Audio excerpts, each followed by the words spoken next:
নমস্কার। আমি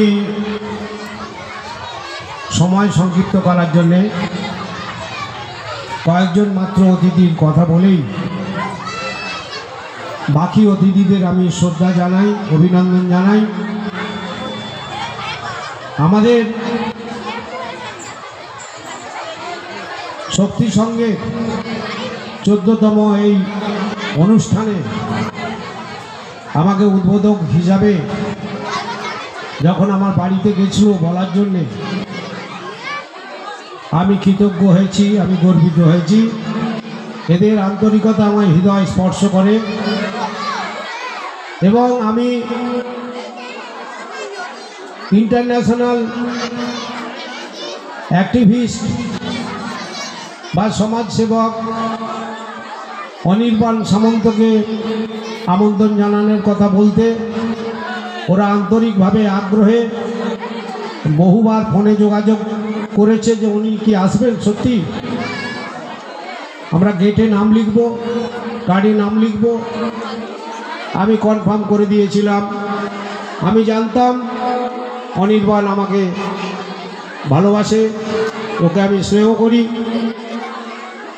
সারা বিশ্বে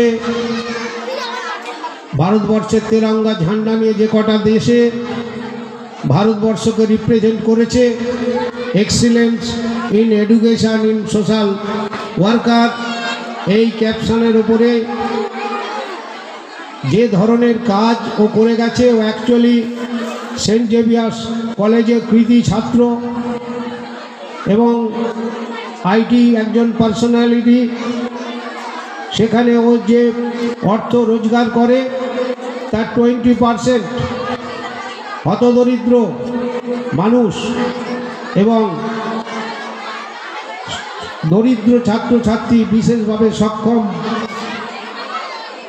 শিশুদের জন্যে ও ব্যয় করে, তাদের শিক্ষার যাতে কোনো অবনতি না, সেই অনির্বাণ সামন্তকে আমরা আজকে প্রধান অতিথি হিসাবে পেয়েছি। সেই অনির্বাণ আর আমি সঙ্গে পেয়েছি, একটু আগেই সঞ্চালক বলছিলেন কালীকিঙ্কর বেরা নারী শক্তির কথা, যে নারী শক্তি হিসাবে আমার মায়ের পরেই যাকে স্থান দিয়েছিলাম,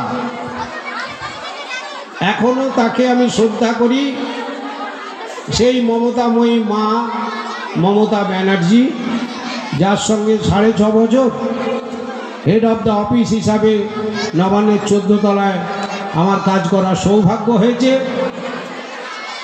সেই নারী শক্তির প্রতীক হিসাবে আপনারা যারা মায়েরা এখানে আছেন, আমার ছোট বোনেরা আছেন, তারা শুনে অভিভূত হবেন যে দেউলটি স্টেট ব্রাঞ্চ সুদূর উড়িষ্যা তো আপনার উড়িষ্যা থেকে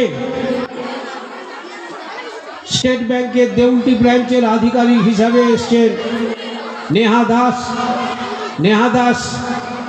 তার বয়স আমার মেয়ের বয়সী, কন্যা সম।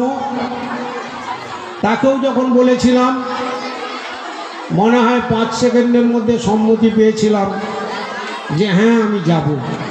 আপনি আছেন, এছাড়াও এখানে যারা আছে, মাহফুজ ভাই, বিভিন্ন শিক্ষক মহাশয়, বেলা বাড়ির সমস্ত শিক্ষক এবং যারা এখানে আছেন মঞ্চে উপবিষ্ট বরিষ্ঠ নাগরিক এবং বরেণ্য মানুষজন, যারা শক্তি সংঘের আজকের অনুষ্ঠানের আহ্বানে সাড়া দিয়েছেন। এবার আছে অগণিত মা বোনেরা, শিশুরা, যাদের হৃদয়ের স্পন্দনের সঙ্গে আমরা আমাদের হৃদয়ের ভাবাবেগকে অনুভব করতে পারি। কালীকিঙ্কর বেরা সত্যি একজন সংগঠক, তার সঙ্গে শক্তি সংঘের যে সমস্ত কমান্ডোরা আছে, আমি কমান্ডোই বলবো, তারা যেভাবে একটু একটু করে গ্রামের মধ্যে অর্থ জোগাড় করে 3 দিনে এই মহা অনুষ্ঠান তারা করছে, তাতে আমি স্তম্ভিত হয়ে গেছি, এত খরচ কিভাবে আসবে। কিন্তু তাদের কি মনের জোর, শিক্ষক, বিভিন্ন সম্প্রদায়ের মানুষ, ডাক্তাররা তো আবার বিনা পয়সায় আপনাদের কাছে ট্রিটমেন্ট দিতেও আসবেন বোধহয় আগামীকাল। হার্টের ডাক্তার, মেডিসিনের ডাক্তার, অর্থোপেডিক সার্জন এবং আই স্পেশালিস্ট তারা ফ্রি ক্যাম্প করবেন এখানে।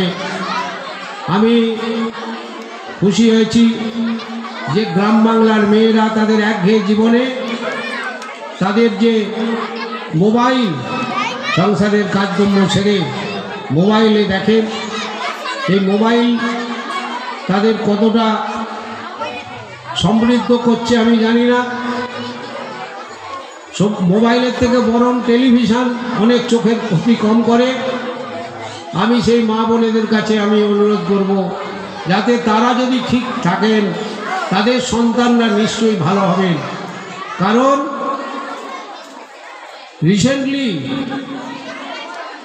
আমি একটা সাহিত্য সম্মেলনে গেছিলাম। অনির্বাণের একটা বই এই বই মেলায় বেরোচ্ছে, সেবার পথযাত্রী অনির্বাণ, এক মহিলা লেখিকা, কথিত যশা লেখিকা অনুরাধা চক্রবর্তী, আমার সঙ্গে আলাপ হয়েছে। তিনি গবেষণামূলক একটা বই লিখছেন যে অনির্বাণকে সবাই চিনুক, জানুক। উদ্দেশ্য একটাই, যেন আগামী দিনে হাজার হাজার অনির্বাণ পশ্চিমবাংলার বুকে তথা ভারতবর্ষের বুকে সামাজিকভাবে পিছিয়ে পড়া সেই সমস্ত ছাত্রছাত্রীদের যেন তাদের পাশে থাকতে পারে। আমি কালী কিঙ্করকে একজন গর্বিত বাবা বলবো। তার মেয়ে বাগনান থানায় MBBS-এ একজনই সরকারি কলেজে সুযোগ পেয়েছে কৃতিত্বের সঙ্গে। অত্যন্ত মেধাবী একজন ছাত্রী। একটু আগেও তার সঙ্গে আমার কথা হয়েছে, এসছিল। তার আমি সর্বাঙ্গীন সাফল্য কামনা করি। তাকে মজা করি, বলি যে বুড়ো বয়সে অসুস্থ হয়ে গেলে বিনা পয়সায় একটু দেখিস মা। তা যাই হোক, তার সাফল্য কামনা করি।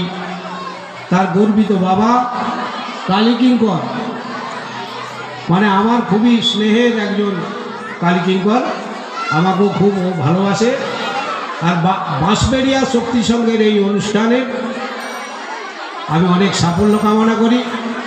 তারা 3 দিন ব্যাপী যে গুরু দায়িত্ব কাঁধের মধ্যে নিয়েছে মানুষকে আনন্দ দেওয়ার জন্যে, মানুষের সাংস্কৃতিক এবং নানা রকমভাবে তাদের যে একঘেয়ে জীবন থেকে কিছুটা বৈচিত্র্য দেওয়ার জন্যে পুতুল নাচ, যাত্রা, নাটক, গান বাজনা যেভাবে তারা আয়োজন করেছে 3 দিন ব্যাপী, প্রতিযোগিতা অনেক আছে।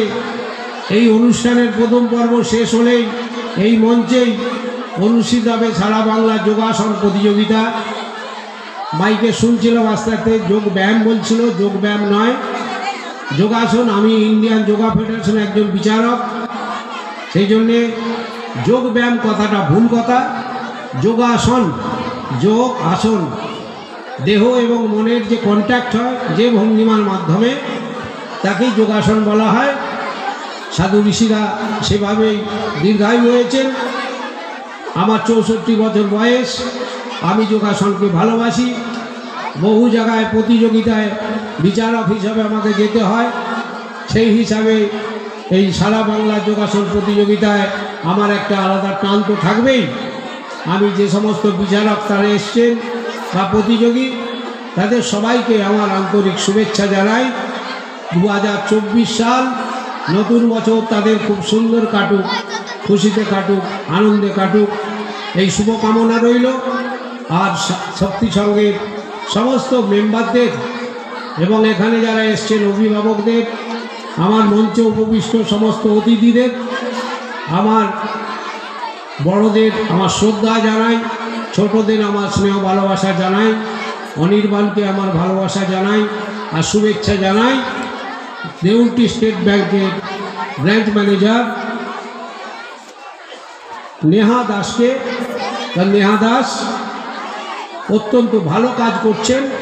বাঁশবাড়িয়া অঞ্চলের মানুষের কেউ ব্যবসা বাণিজ্য করতে গেলে আমি মঞ্চে ঘোষণা করছি, মনে হয় আমার দৃঢ় বিশ্বাস, মানে ওনাকে যেটুকু আমি মনে করি, কারো যদি আর্থিক কারণে ব্যবসা সম্প্রসারিত হচ্ছে না বা ব্যবসা করতে পারছে না, দেউলটি স্টেট ব্যাংকে গিয়ে বলবেন আমি বাঁশবেড়িয়া থেকে এসেছি, এইটাই আইডেন্টিটি হবে।